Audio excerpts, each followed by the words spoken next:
Hi hi all. ഒരുപാട് സന്തോഷം ഇവിടെ ഇങ്ങനെ വന്ന് നിൽക്കാൻ കഴിഞ്ഞാലും ഈ ഒരു കോഴ്സ് കംപ്ലീറ്റ് ചെയ്യാൻ കഴിഞ്ഞാലും. അപ്പോൾ എൻ്റെ ഒരു പേഴ്സണൽ ലൈഫിൽ നിന്ന് ഞാൻ പഠിച്ച ഒരു കാര്യം എന്ന് പറയുന്നത്, ഒരു നമ്മൾ ആസ് എ പാരൻസ് കുട്ടികളെ മനസ്സിലാക്കിയിട്ടില്ലെങ്കിൽ പിന്നെ വേറെ ആരും അത് ചെയ്യില്ല എന്നുള്ളതാണ് എൻ്റെ ഒരു പേഴ്സണൽ ലൈഫിൽ നിന്ന് ഞാൻ പഠിച്ചത്. അപ്പോൾ നമ്മൾ കുട്ടികളുടെ മേലാണെങ്കിലും ശരി, കുട്ടികളുടെ കാര്യത്തിലാണെങ്കിലും നമ്മൾ എടുക്കുന്ന ഓരോ തീരുമാനങ്ങളും അവരുടെ ഇഷ്ടങ്ങൾ അറിഞ്ഞിട്ടും അവരുടെ സ്വപ്നങ്ങൾ അറിഞ്ഞും ചെയ്യുക എന്നുള്ളതാണ്. അപ്പോൾ നിങ്ങൾ എല്ലാവരുടെ അടുത്തും എനിക്ക് നിങ്ങളടുത്ത് മാത്രമല്ല, ഞാനൊരു ടീച്ചറും കൂടെയാണ്. അപ്പോൾ സ്കൂളിലെ പാരൻസ് വരുന്ന സമയത്തും അവരുടെ അടുത്തും എനിക്ക് ഇത് തന്നെയാണ് പറയാനുള്ളത്.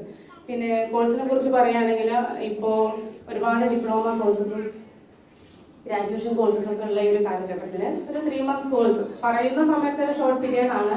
ബട്ട് അതിൽ നിന്ന് നമുക്ക് കിട്ടിയ അറിവ് എന്ന് പറയുന്നത് ചെറുതല്ല, അല്ലേ? അപ്പോൾ ഒരുപാട് സന്തോഷം സാറോടില്ല. Thank you so much for providing. അപ്പോൾ ത്രൂ ദിസ് കോഴ്സ് മക്കളോട് ഇടപെടുന്ന രീതിയിൽ വന്ന മാറ്റങ്ങൾ ഇതൊക്കെ തന്നെയാണ് ഇതിൻ്റെ റീസൺ. So thank you. ഇങ്ങനൊരു കോഴ്സ് ചെയ്യാൻ കഴിഞ്ഞാൽ ഒരുപാട് സന്തോഷം. Thank you. Be positive, be happy and